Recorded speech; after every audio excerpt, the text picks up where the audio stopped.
xushmada dareenka dadka xitaa haddii aysan wax macno leh kula ahayn iyaga ayay u tahay wax macno leh. ma jiro qoys dhammaystiran.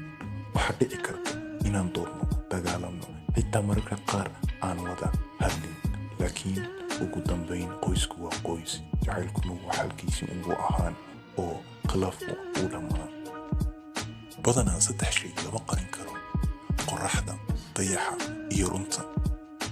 wixii tegay way ku dhaawici karaan haddii aad in badan ka fikirto, balse waad ka carari kartaa ama wax ka baran kartaa. ha oran mana nihin dad saxsan, balse sidaan u arko dadka kale dhankooda kama nihin kuwa saxsan. xaalad walba kula soo daristo ha iska lumin rajada, waayo markay qorraxdu dhacdo xidigaha ayaa soo baxa. sida ugu fudud ee farxad warta loo heli karo waa adigoo iska indhatiro wax walba murug kuu sababi karo.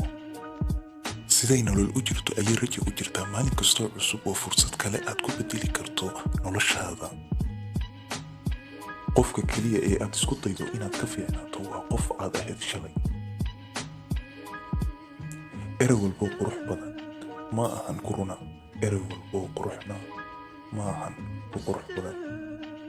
waxaan jecelahay inaan adduunka ku safro anigay 2 shay gacantayda ku jira: kaamirad gacantayda bidixna adiga.